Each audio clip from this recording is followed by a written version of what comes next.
I look okay? Do I look tough? Do I look strong? You look hot. Thank you. This is Boots Electric from the Eagles of Death Metal, and you're watching the Kerrang podcast, where they give great podcasts.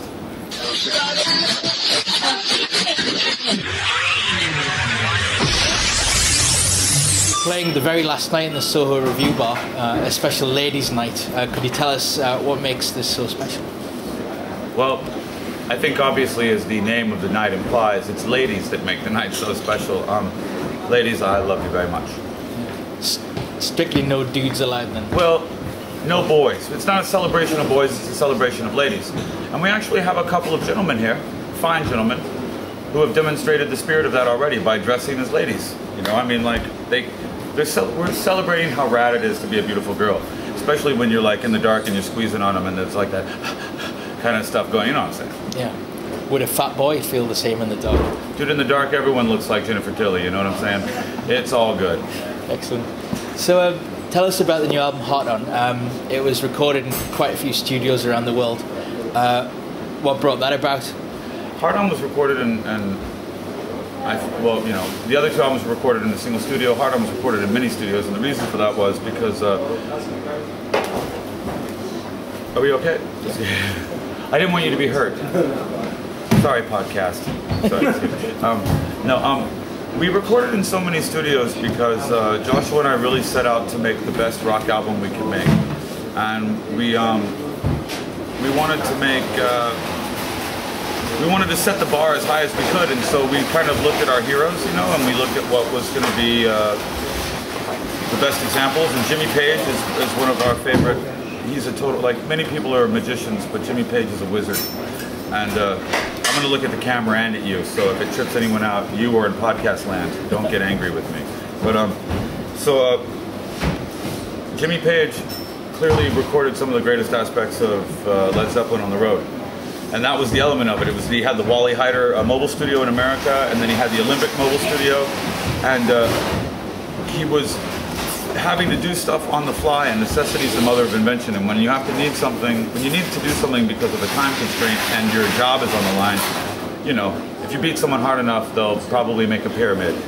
So it's amazing what people can do under pressure, and that was the bar we set for ourselves. Excellent. Do you think you'd like to record in a castle next time around? Would I like to record in a castle? Hello, Frodo. Hello. I'm just kidding. Of course I would love to record in a castle if the music required it. Yeah. The rule that Joshua and I have before we record anything is that we commit to the fact that the music is the king. We have to obey it. It tells us what to do, and we do it. And that's how the lineup is dictated. Joshua and I master everything together. We control it in the sense that I write the songs, Joshua produces, and then we evolve them from there. But sometimes the music needs Davy Joe Ketching, sometimes the music needs Joey Castillo, sometimes the music needs Brody Dale and Kat Von D and Coco Bubbles and all these other freaky characters that we have running around in our gang. When you obey it, it sometimes, as Robert Fripp said, might put its cape around you and take you into its confidence. That's very castle-like. Yeah. So, yeah, I want to record in a castle. Sounds great. So how does Hot On compare to Death by Sexy and Peace, Love and Death Metal? Well, Hot On's got a bigger boner, obviously. No, I'm just kidding. That was a terrible joke. We were going to call the album Boner, but it didn't sound as good as Hot On. No, I'm joking. Wait, did you ask me how it sounded differently? Yeah, how does it waver? The album wavers in that instead of butt-fucking the Rolling Stones song Jumping Jack Flash with Brown Sugar, we butt-fuck it with Brown Sugar and Devo. Right. And so, pardon me, that was terrible. Is that okay to say that on the Kerrang podcast? Absolutely perfect. Okay, podcasters. I'm sorry. Okay. Because I got in trouble on the BBC today. Oh, really? Yeah. I called someone up and left a message saying, I'm just kidding. You're going to lose millions for that. That was like school on Sunday, you got to admit. Yeah. Even if you like the phone call and you appreciate the freedom of it, it's kind of like school on Sunday, it's no class. To have done that to Manuel. Yeah. He was one of the best parts of Faulty Towers. Definitely. Don't mind him, he's Spanish. I mean, come on, it's some of the greatest lines in the world, man, come on. So what kind of approach did you take to the album in terms of lyrics? What things inspired you this time around? We took a different approach on this album in that we came in from the west at about 20 degrees. No, I'm just joking. We took a different standard in that I didn't suck as bad as I sucked on the first two records. because I couldn't play guitar when I'd only been playing guitar for the like 3-4 months when I wrote the first album. So that was all I could do. And Joshua served in the production capacity merely as a person. Like, look at it like I was a werewolf for my whole life, but I didn't see my first full moon until I was 30. And Joshua was there to keep me from biting the guests. Nice. Well, I mean, can you tell us about the single "Wanna Be in LA"? Yeah, "Wanna Be in LA" is the song that I wrote when I was reacting like I wanted to be in LA and I couldn't believe it because LA sucks. Right. You know, nobody's from LA, and it's filled with people who are pretending to be something they're not all the time, and it's a really weird place, you know. Yeah. And that's why the real core of us, the weirdest ones in the gang, we live out in the desert, high desert and low desert. We've sort of taken stations. Davy Joe and Hutch have taken the high desert, and they're the lords of the Dominion, and I'm stealing girlfriends, attempting all the time, you know, down in the low desert. Right. Are there some actors in LA pretending to be waiters? Yeah, you know what I mean. There are some actors in LA pretending to be waiters, but there's a lot of guys working out, you know, on Venice Beach. So if you want to come with me sometime, we'd love it. Go rollerblading. No, I'm just kidding. Oh, yeah, we'll go rollerblading. I love that. We'll go fruit booting, right. And that's where I got the name Boots Electric. Okay. Joshua used to call me Fruit Boots. Right. Okay. And then when I got cool in his eyes, he dropped the fruit and said that I could be Boots. It's kind of cool. High Voltage is about Kat Von D.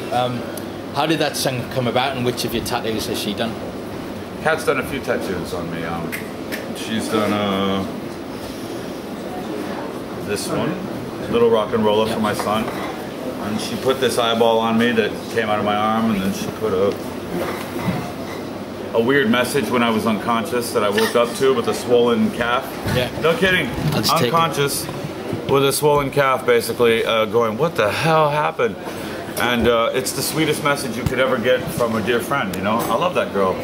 I love that girl very much. She's one of my dearest friends, and I've waited for the sunlight at her tattoo shop for, you know, a lot of hours, man. And she's the only way that I could ever have been inspired to even attempt to have the outrage to steal a title back from AC/DC. I just went via Parliament. You know what I mean? Yeah. And then it made it funky, I guess. I don't know. That's what Kat Von D makes Hollywood feel like. Right. It's that song. One of your tattoos is Pigeons of Shit Metal, which is something that Axl Rose said. That's this tattoo, right? Yeah. And if you actually look, the pigeon's shitting on me. That made my mother cry, that detail right there. Right.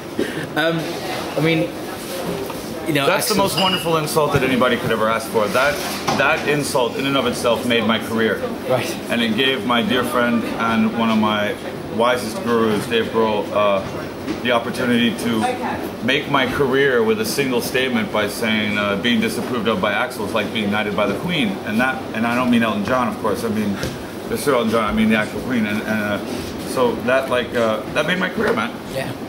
I mean, but what do you think of Chinese democracy? Was it worth the wait? When the uns and the oses left the band, it's just GNR. And it's like as an adult contemporary, like new jazz album, like maybe with Boney James doing a sax solo, it's fucking mediocre. Right. I mean, but quite frankly, man, for the amount of time and the amazing waste of money and the sort of state of the industry that he put us in, because those sorts of extravagances and those sorts of outrages really represented the artist as just a child to the world, and it's left us the way we are, you know. And so for 16 years or whatever it took, man, I mean, I was expecting to get a blowjob and you know, like a Chinese woman to marry, like a mail order bride or something like that, but it didn't work out that way. In return for the Pigeons of Shit Metal tattoo, what tattoo design would you give Axl for his efforts? Axl Rose. Right. Where would that go? But if he was Paxl Rose, it'd be a lot nicer, you know what I mean? Or he could be like a sax player and be Saxl Rose. That'd be rad, like something like that. That would be rad. No, I'm just kidding. Here's what I want. I've been announcing this in every little bit of press that I'm doing because it's important. If Axl Rose will come back to the gang via me, he and I will get together and put out a Pigeons of Shit Metal single. Tell me that's not genius, dude. Axl, please. I'm sorry for anything I've ever said bad, and if I disappointed you at our rock show, I apologize. But Pigeons of Shit Metal could be the ultimate band. We could shit on the world, Axl. It'd be rad. How long would it take to record the single? 7 feet. It would take 7 feet to record the album, at least. And I mean really big. I don't know what that means, but it seems like an appropriate answer. I'm going to dwell on that for the rest of the time. Yeah, that's like reminding you of the future. Cool. Sorry. What can people expect from the March tour? Because you're doing quite a few dates in the UK. They can expect an end to dependency upon foreign oil. They can expect a reduction in the amount of sadistic rape that takes place in the area, and you know, a lot of good stuff. No, I'm just kidding. I think you can expect, hopefully, to improve your chances of becoming a parent, and that's all I'm going for. How many children do you think have been conceived through Eagles of Death Metal? I want not during the show, because I don't want to see that, for heaven's sake. But directly following Eagles of Death Metal show, I'd like to see a crop of the next generation of Obamas. Right. Well, that's a perfect place to leave it. Jesse Hughes, thank you very much. Thank you, dude. Thanks.